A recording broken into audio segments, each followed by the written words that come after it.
If you have a confession, we would love to hear it, and if we think it's an absolute humdinger, if it's the best of the week, well, you know, you get the smart speakers. Sister Susie sitting in the saloon bar with a schooner of sherry. Yes. How big is a schooner? Is it like just a large glass of... No, they're tiny. Sherry glasses are tiny. It's like a thimble. Oh, okay. I was saying it to make it sound as though it was large, and I got completely the wrong description. Anyway, today... It sounds good, though. Yeah, it does. Yeah, Matt just has his greatest hits, water. Obviously. Today's top confession comes from Duncan. Duncan, thank you. Father Simon and the Collective. In my early 20s, my mother announced one day that Grandma wasn't very well and that she, Dad and my little sister were going to move into my grandmother's bungalow in a little coastal village in the Vale of Glamorgan. So leaving number 57, our large family terraced house in the neighbouring town. They were going to go until Grandma got better. Leaving me and my brother Matthew, we could not believe our luck. Things were looking great. We had the whole house to ourselves. Not, I don't think they were saying that they were pleased that Grandma's poorly. They're just thinking they've got the house to themselves. Yeah. For the next 2 years, number 57 became the hub of the village, certainly after last orders. Number 57 was the nearest open house to 3 pubs and the Chinese takeaway at the heart of our village. Father Simon, as you know, all good things come to an end, and sadly Mum and Dad were to return with Grandma, as unfortunately she was not getting any better, and the bungalow was just too cold for another winter. So I moved out. I quickly found a new flat just down the road in Penarth. One Thursday after I moved out, I got involved in a lock-in in one of the local pubs because I was working there earning some extra pennies. It became evident that it was not best to attempt to drive back to Penarth, obviously, but to have a few sobering Zeds in the guest bedroom at the now full again number 57. This meant that I would drive straight to work the following morning when it was all safe. I walked, swayed, staggered down the garden path, but to my surprise, all the doors to number 57 were locked, and I didn't have the keys. At the time, I was a capable rugby player, Father Simon, so all was not lost. The solution was simple. I would climb the old cast iron drain pipe. Whenever a drain pipe is climbed, yes, it's always in a good confession, news. it's never going to end well. Anyway, I climbed up the iron drain pipe up to the bathroom and sneaked in. All went well. I managed to squirrel through the narrow sash window head first, reaching for the edge of the bath, and like a long snake, drew myself into the bathroom. One foot supported on the wooden toilet seat. Once inside, I crept straight towards the guest bedroom on the upper landing next to the master bedroom where Mum and Dad were asleep. Silence was of the essence as the house was some 60 years plus old and the floorboards had characters of their own and creaked like you wouldn't imagine. To get soundlessly to the guest bedroom, your right foot had to be on the far right of the step next to the skirting board, then with a pirouette facing the wall, balancing like Spider-Man. Yeah. Upright hands above your head, switching balance, and then placing your right foot again on the far left of the 7th step. If not, the guarantee was you would wake Dad. With a huge sigh, I managed to get into the guest bedroom, undressed, climbed into bed, then realised I was desperate for the loo. So, once I got back to the lower landing, I realised I was naked, but needs must, and I continued my quest for the toilet. Father Simon, all I can say is the pleasure and the relief I had whilst supporting myself on the cistern was immense. Anyway, great. After the relief, naturally, I headed back to the bedroom for some proper sleep. Once back inside the bedroom, bizarrely, I couldn't find the bed. It had moved. Dropping down on one knee, scrabbling around in the dark, I found the corner of the bed. Great, I thought.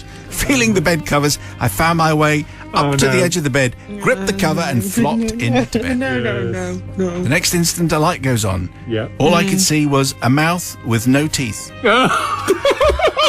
Right next to me. I climbed into bed with my grandmother. I remind you, I wasn't wearing anything. No. She, on the other hand, had a nightdress on like a choir boy's cassock. No teeth and a hairnet. I had a vision of Little Red Riding Hood's grandma, but without the teeth. Yes. Many words went through my mind, Father Simon, but I just froze. We were face to face. I was even sharing her pillow.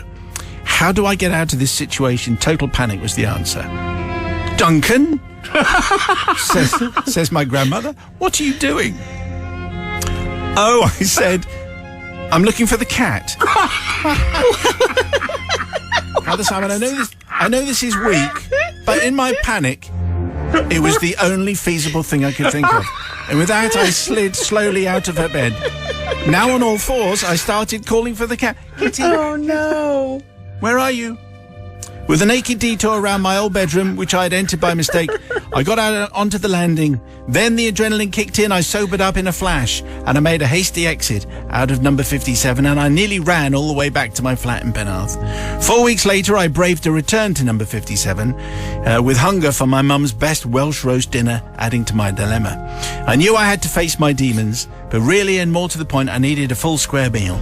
Needing some brownie points for my absence, I volunteered to wash the dishes. Mum came to help me. Whilst washing the dishes, Mum said nonchalantly, but phrased only in a way that a parent can, she asked the dreaded question. Duncan, she said, your grandmother claims that you climbed into her bed recently and had forgotten your pyjamas. Blood drained from my face. I was as white as a sheet. What? I exclaimed. My mother said, I don't think she's well. I think she must be going senile. Well, nothing more was said, and for many years I never discussed it with anyone. Well, why would I? The opportunity to raise any objections had passed, and bygones need to become bygones, Father Simon. If you can't laugh at yourself in these times, then we have no hope. Yeah. Father Simon, I do seek forgiveness for lying to my mother, for all the aforementioned crimes, which I think are now very clear. Shocking, really, and I think Duncan should probably have said no when my grandmother said I was in her bed accidentally was just something that had happened. Anyway, Sister Susie is now going to speak for the nation. Well, Duncan, I just can't forgive you. Like, why don't you have a key to your old home? If you don't have a key, maybe they don't want you in there, so take the hint and don't use it and climb up the drain pipe. It's just not, no. And poor Grandma. They thought she was going crazy. I can't forgive you, not at all. Brother from another guy. I mean, there's so much to love in this confession. There's sort of the Mission Impossible stuff that was going on the landing with trying to avoid the squeaky floorboards. There's the light coming on for some reason. That just came on. And then the excuse about the cat. I love all of it. And the fact is that everyone wins from this because nobody wanted to ever address that time where you were naked in the bed with your grandmother. So it's all fine. We're all going to forgive. Is it? Yeah. A phrase you'd never said before, Matt. People's verdict, 61054. 61054. Start your message with Simon. Forgiven or not? It's 11 minutes past 6, drive time in the dark, and we had a top confession from Duncan, which involved drinking, breaking into his old house, his grandmother, and then allowing his mother to think that his grandmother was losing it, whereas actually it was him who'd lost his clothes earlier. Anyway, the people's verdict is in, and it sounds like this. So B says, totally forgiven. My husband did exactly the same thing many years ago. It's still incredibly funny to us all. Jill says, forgiven. As a grandmother, I can assure you that nothing shocks us anymore, and I'm sure his granny would be laughing about it now too. And Elise says, not forgiven. I get scared enough when I wake up to find my dog has clambered into bed with me, let alone another human.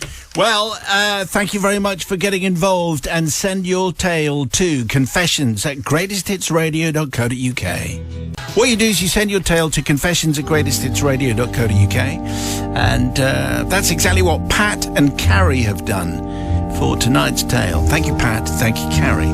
They sign it, Dog Lovers, Pat and Carrie. Father Simon and your not-so-motley crew. My confession takes place whilst me and my wife honeymooned in the early 2000s. I selected a beautiful spot, Sea Change Villas, Rarotonga, which I looked up because I'm obviously naming the place, which is very unusual. Rarotonga is an island off the Cook Islands. Okay, lovely. Nice. It's quite along the other side of the world. I kind of think we're safe. Oh, really? Okay. Where my new wife and I were to spend our honeymoon. Okay, very nice. No expense was spared, Father Simon, on this tropical idyll. We arrived at our villa and woke on the first morning to a sumptuous spread laid on by our hosts. As we sat on the deck by our freshwater pool, looking across the golden sands to the South Pacific, my new wife and I sipped champagne, coffee, and ate croissant. This is not bad. This is pretty good. As we drank in the beauty, we saw strolling across the beach 2 dogs, clearly local dogs. They were in no hurry. As they approached, my mind slipped back to New Zealand, which is where we lived, and our own dog called Drum, who was our beloved hound. Yeah. We missed Drum very much. So, as the dogs slowly approached, we waved them over. They climbed up to our deck, obviously just to say hello, and we patted them, tickled their chest, and they loved it. We offered them a few crumbs from our table, and after a drink of water from our freshwater pool, did I mention that, they wandered slowly away. The next morning, they called on us again. Also, we gave them a tickle and a few snacks. A cinnamon bun, a pan of raisin. Nice. We also gave them a waffle and some cheese. That day, we read the villa notebook with all the rules and regs. Oh, right. It said, please do not feed the dogs Don't feed dear. the dogs. in capital letters. Oh dear. Bit harsh, we thought. Next morning, the 2 dogs appeared again. With them, maybe 6 friends. No harm. We fed the dogs and their Wow. friends. Cinnamon buns, pan of raisin, waffle and cheese. I'd turn up for hungry. that. Yeah, Imagine me that. too. And a drink out the freshwater pool. Yeah. Next morning, we sat on the deck, and again, the 2 dogs appeared. This time, I would say roughly 20 friends. The word had obviously spread. We had every size, every breed, from huge wolfhound size to tiny chihuahuas. Or, as I always like to remember, a former colleague of mine at Radio 1 who would always say chihuahua. Chihuahuas. And every time I see the word chihuahua, in my head, it's a chihuahua. Anyway, we had them all. Our neighbours in the adjacent villa, I have to tell you, were Aussies. They could be heard muttering about the bloomin' Kiwis. This time we hardly had enough food to feed the dogs that had turned up, but we managed somehow. It's like the feeding of the 5,000 it was. The next morning our 2 hairy friends appeared again with a horde of accompanying dogs. I'm thinking 30 or so now, and some looked decidedly, well, incredibly hungry. Maybe they hadn't eaten for a week. Despite our best intentions, we did not have enough food for the pack, and getting restless, they started getting rather irate. They barked and they howled and they fought and they weed on everything that they could see. Right, lovely. Well, there was a freshwater pool. Of course. So we beat Mention a retreat to our villa and we shut the door. The next day we went out early. On our return, we were asked if, against advice, we had been feeding the dogs. No, we said. We pointed out that it was probably the Aussies. This was a good ploy because 1, they'd left, and 2, our hosts were also Kiwis, so the management looked at us but agreed that it was bound to be the blooming Aussies. It's always the Aussies. Life lesson number 1, blame the Aussies. For the rest of our stay, we chose to go swimming at beaches around the island very early each morning, often seeing packs of dogs heading in the other direction. On our last morning, we woke to a deck full of dogs awaiting, not entirely calmly, their breakfast. Oh, the noise. Oh, the mess. We probably had every dog on the island.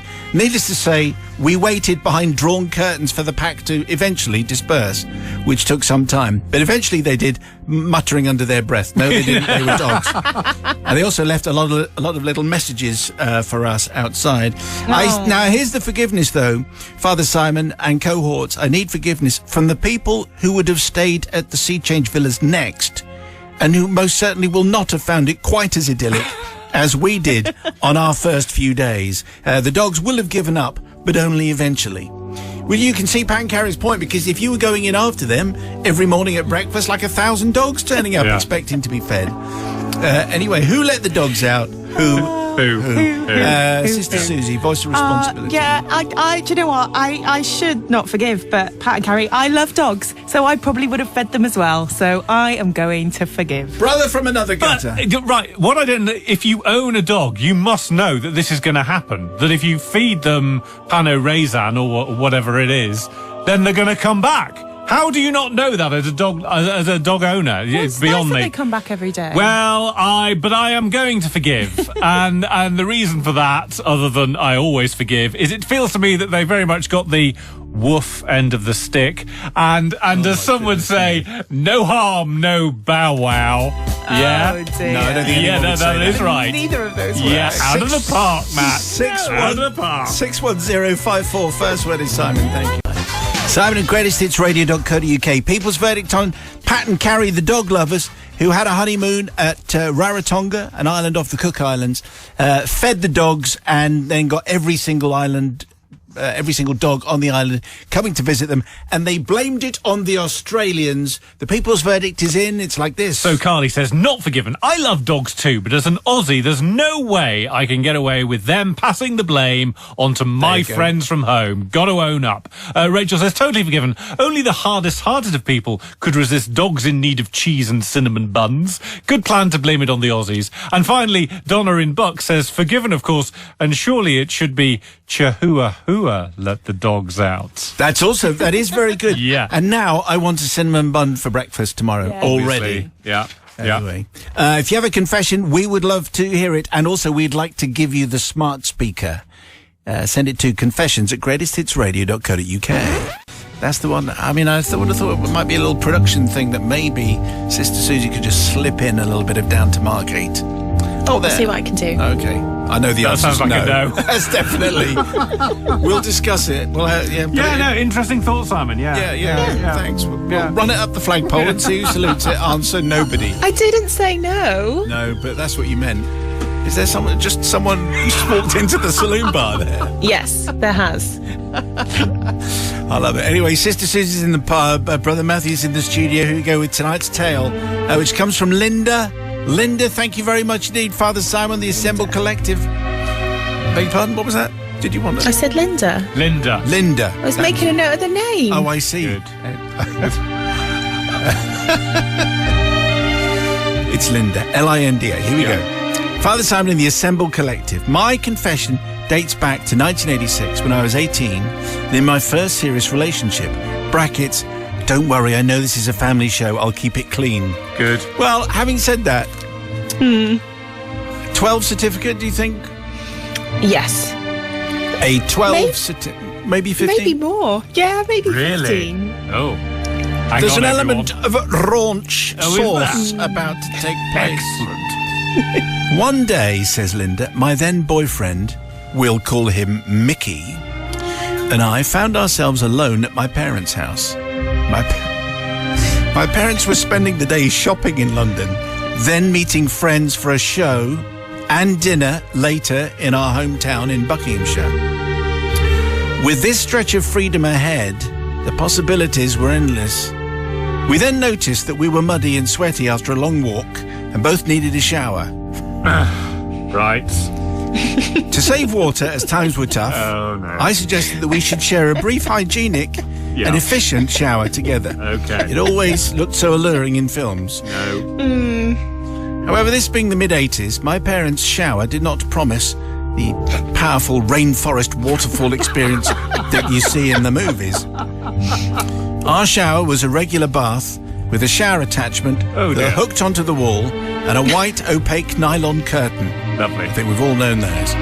The shower attachment had, I guess, 50 holes for the water to squirt from, but most of ours were bunged up with that scaly stuff you get in kettles. So we quickly discovered that it was neither romantic nor enjoyable.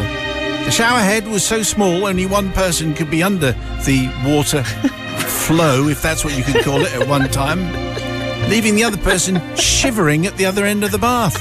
The cold, wet shower curtain continually stuck to our arms and legs in a strangely magnetic way. Lovely. We decided to cut our losses and abandon the idea. But not before we heard the front door open and the sound of footsteps coming up the stairs. It takes a slight strange turn now. Needless to say, we hadn't bothered to lock or indeed close the bathroom door and could only stand frozen to the spot as someone entered the room. No. Behind the flimsy, though thankfully opaque shower curtain, we could only look at each other in horror as we heard the lid of the toilet being lifted. Oh, no. I closed my eyes and braced myself for the inevitable, but instead heard my mother's strangled voice utter a weak hello, quickly followed by the sound of retreating footsteps and the front door slamming. Now, here's the thing. I need to ask forgiveness, Father Simon, not as you might expect from my boyfriend, Mickey, for inadvertently almost exposing him to the acoustic delight of my mother answering the call of nature. No, I would like to seek forgiveness actually from my mother, or more accurately, her bladder.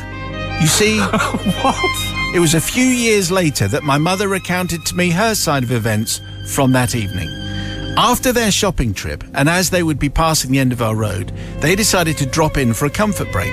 My father chose the downstairs loo, my mother the upstairs bathroom. That fateful day, as my mother entered and then sat down on the toilet, she became immediately aware that there were discarded clothes on the bathroom floor and that there were male garments as well as her daughter's garments. Having beaten a hasty retreat, she was unable to use the downstairs facilities, as this would mean explaining to my father the interesting scene she had unwittingly encountered. She therefore had to continue into the theatre with a full bladder as though nothing had happened. Yes, because they don't have toilets at the theatre, do They don't, no. I can only imagine that the discomfort, both physically and mentally, she had to endure somewhat marred the enjoyment of the evening. Presumably she got to half-time, and then she went, but... Yeah. Yes. Thank you in anticipation of sharing my confession. Well, there are kind of similar tales that we hear every now and again from those kind of moments when someone is in the bathroom and then someone else comes in and does the thing. Anyway, but this is a very unusual one. Linda, thank you very much indeed for sharing this. Sister Susie is the voice of responsibility. Well, Linda, there's a few things here I've got some issues with. Who goes to use the bathroom, whatever you're going to use it for, without locking the door behind you? That's your first issue. And also, maybe you should have waited until you had your own place before you invited your other half over. Mickey's so for that reason, I don't like I'm not going to forgive. I don't like the sound of Mickey very much. No, I don't like Mickey either. No, not forgiven. Yeah, brother from another Well, cousin. I mean, come on, it was the 80s. It was very, very much. Everyone was leaving. Everyone was leaving toilet doors open in the 80s. Very famous, absolutely. And I love this. I mean, let's all be honest. It could have been a lot worse. I was expecting far, far worse when that toilet seat went up. So I'm going to forgive. I mean, the first time we've had asking for forgiveness for an organ. That's never for a bladder. Right. That's never happened before. So for that reason alone, That's true. I choose to forgive. Okay, well, let's all agree that Mickey is. I hope maybe Mickey married Linda, but I suspect not. What is it with that shower curtain? It's very clingy. Anyway, people's verdict, please. Do you forgive Linda for her steamy windows confession? On the text 61054. Start your message with Simon. 61054 on the text. Meantime, first up, we have the people's verdict on tonight's confession, which came from Linda. Linda, who was hanging out with Mickey, who we've already taken against. Have we? And there was a shower going on, and because they both realised that they needed they're both kind of mucky after. Okay. And there they were, but unfortunately, Linda's mum arrived back at the same time. Consequently, she couldn't finish her toiletry activities. Yes, right. And for the rest of the day, by the sound of it. Okay. Anyway, so the people have spoken. Here they go. Here we go. So Kate says, I'm with Susie, not forgiven. How could you not lock the bathroom door? Yeah. Especially when you're doing something not so PG. Fatal error. Jan says... That is actually, that is a sort of... well, you know. Jan says, forgiven, so long as no permanent bladder damage was caused. Hopefully the theatre show was gripping enough to distract Linda's mum from the situation. Nothing is going to be that great. That you're not going to be thinking, I think it might have been. And finally, forgiven, because, oh, Mickey, you're so fine, as the song goes. Sister Susie's just being a prude, says Neil in the hot tub in Southwick. That's a classic Southwick. Classic text. Southwick. Amoral. It's a moral sewer down there. It's a cesspit. This is the Southwick cesspit. That's what it is. Yes. They wouldn't put up with that in Littlehampton. Would they not? No, Right. absolutely not. Anyway, if you have... Well, that could be our favourite of the week. You don't know. We'll find out tomorrow. If you have a confession, we would love to hear about it. confessions@greatesthitsradio.co.uk, and our very favourite of the week will get the smart speaker. So your confession, once you've typed it out about a page and a half, that's going to be about fine. Yeah. And send it to confessions@greatesthitsradio.co.uk, but ideally for a family audience. That's about as raunchy as it gets. I'm on top of this. Basically, the thing is, I was just very excited because we need to announce that from next week, if your confession is read out, you get a smart speaker. Wow. Are we going to have to vote for our favourite at the end of the week? I mean, we might do, but we don't need to, because if your confession is read out, you get a smart speaker. You get a smart speaker. From next and week. you get a smart speaker. We're handing them out. So anyway, if you've got a fine confession, then send it to us, please. If it's read out from next week, then you're going to get a smart speaker. That doesn't apply to this week, so we are going to vote. Sorry about that. So Martin, who sent in today's, is going to go, oh, great, thanks very much. Anyway, Martin's confession is this one, Father Simon and the Others. Already, it ain't going to be winning, is it? Not forgiven. What? Father Simon and the Others. My name is Martin, and back in the mid-2000s, I went to a fire officer training school to complete a week-long session and renew my fire officer qualifications. Now, the premises I had to go to were in the north of England. We were doing important work. We were important people, says Martin. On arrival, I had to check in and book onto the course. An easy start. I could manage that. No worries. Okay, a low bar then. I then decided to have a sneaky little beer in the bar. Now, I'd been going to this training centre for years, so I knew most of the staff. As I entered the bar, I could see all the usual staff from my previous visits. I hailed them heartily and sat down at the bar for a quiet Sunday night drink. I even treated myself to a couple of packets of cheesy Watsits. Now, this is a riotous Sunday night. These are the small moments, Father Simon, that make the week manageable. With all the stress of the modern world, it's important to make time for yourself. So nowadays, I just watch Call the Midwife, but back then, a small beer or three, and I'd be fine. Setting me up for the week. The barman was great company, and we chatted about old times, all the hilarious stunts we used to get up to, and how we used to get away with everything. Good times. I'm going off Martin now. During this conversation, he asked me who my instructor was. I answered that it was old Graham. He said, it's funny, Graham is here as well, upstairs in his room. Now, being the only southerner on the course, you should know that Graham is also from the south, I thought I should go up and say hello. The barman told me his room number and said I should go up and surprise him. Unfortunately, this was now a few beers into the night, and my mind started to think how I could really surprise him. This is never a good sequence of events, particularly on a confession. So me and the barman, I should say 12 certificate. Oh, right. Thanks for that. Maybe higher. Brilliant. Okay. Maybe a 15. Right. Me and the barman came up with this plan for me to go and knock on his door. I had to be wearing my fire kit, but only my fire boots and helmet. Nothing else. Now, obviously, Graham would find this hilarious and would fall about laughing. So a couple more beers into the evening, I said to the barman, okay, I'm in. I went and got the correct PPE for the job. Giggling to myself, went upstairs to his room. I donned my limited kit and stood outside his door.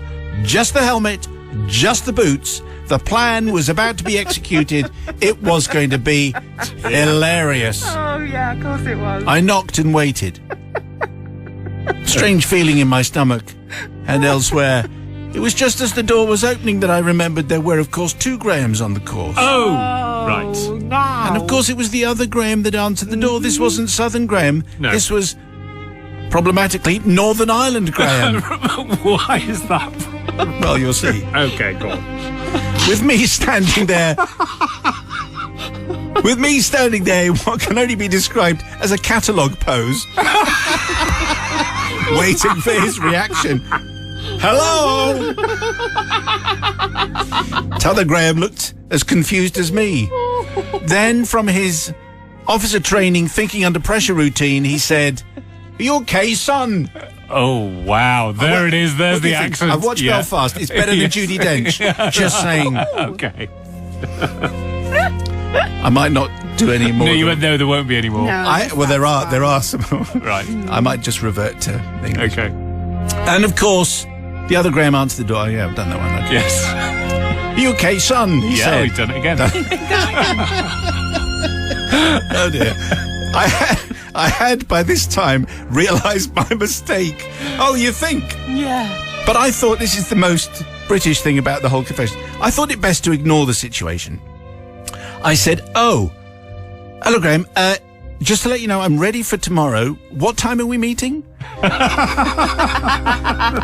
Graham said, 7 a.m. breakfast, 8 a.m. roll call. I said, "Okay, thanks. See you then." I performed an about turn and marched out of the corridor. The next day, this was never mentioned by either of the Grahams, and in fact has never been spoken of until now. So I beg forgiveness from both Grahams and hope that the other Graham doesn't have nightmares, which you could quite imagine why he would do, based on that tale. It's that catalogue pose is the one that I've just got in my mind. Sister Susie, what are you saying? Hello. Yes, no, Martin. Well, just a bit silly fun, isn't it? A bit jovial. But did you need to? Did you need to get your pants off? No, of course. Don't think you did. Course, and, entertainment. Not just think of the person behind the door, but all the people you went past on the way to his room. Yes. Didn't need to see that either. So no, thank you. Not forgiven. You're a figure of responsibility. You don't behave like that. I mean, obviously, but everyone's had a drink, and sometimes things happen, don't they? And that involves just putting on a helmet and the boots and standing in a hotel corridor. When something like that does happen, though, you've got to brazen it out, haven't you, Suze? You've got to brazen it out. Just go, yes, no, this is normal. What time's roll call? See you later. I'm off to the lift. So I'm going to forgive. But apart from the fact that I've never been on a training course where they've been serving booze, that's never happened. How has that not ever come up? I think he's identifying quite a lot. Yes, with this particular. I think confession. So you're forgiving, are you? I'll forgive if there's a bar at my next training course. Okay. 61054 on the text, please, if you'd like to pass judgment on Martin's confession. 61054. First word is Simon. Anyway, the people's verdict is in and Matthew has it. Yeah, so Rachel says not forgiven. Martin might have been brave and carried on, but a drunk flashing fireman at anyone's door is never a good plan, especially on a Sunday night. Fair. Lynn says forgiven, purely because Martin styled the situation out in a way that I never could have done. I'd have been running down the road at the speed of light, having realised it was the wrong person. And finally, Alice says not forgiven. I've never been the biggest fan of surprises, even the most thoughtful of birthday surprises, so a stranger taking his kit off wouldn't have been one for me either. Fair comment, really. Yeah, I think so. Okay, your confessions for next week. Everyone gets the smart speaker if it's read out. Yes. Obviously. Confessions at greatesthitsradio.co.uk. It's got its own email, Matthew. Confessions at greatesthitsradio.co.uk. Confession of the week, though, a disappearing feature. Monday's confession was from Duncan, which involved drinking and breaking into his old house and his grandmother, who got quite a shock, if you remember. Oh, yes. Dog lovers Pat and Carrie's confession in the habit of feeding the dogs during their honeymoon, and they blamed it on the Aussie neighbours. That's Kiwi Pat and Kiwi Carrie. Linda provided yesterday's confession hanging out with disreputable Mickey in the shower. Yeah, that'll do. I don't think so. And final confession of the week from firefighter Martin and choosing the wrong Graham. Yes. To get his kit off too. Okay, so I'm going to go. I'm going to go second. So Susie's going to go first, I think. I think it has to be the dogs. I think it has to be the dogs. Pat and Carrie. Yeah, Pat and Carrie. You're giving the dog. You're feeding the dogs. They were the only one where they did something nice. The others were all just selfish. That is true, Matthew. I'm going to go with Pat and Carrie as well. You see. So I've been outvoted every week. I'm going to go with Pat and Carrie, the dog lovers. Then there you go. Sweet. It is unanimous. Okay, Pat and Carrie, not their real names, but it was a fine honeymoon story. You get the smart speaker next week. Everyone is going to get the smart speaker. If you have a confession, it's confessions. What? You're rubbing it in. Yes, sorry about that. I am rubbing it in, but I just wanted to make everyone aware of the fact that confessions at greatesthitsradio.co.uk could be your path to fame and glory and a smart speaker.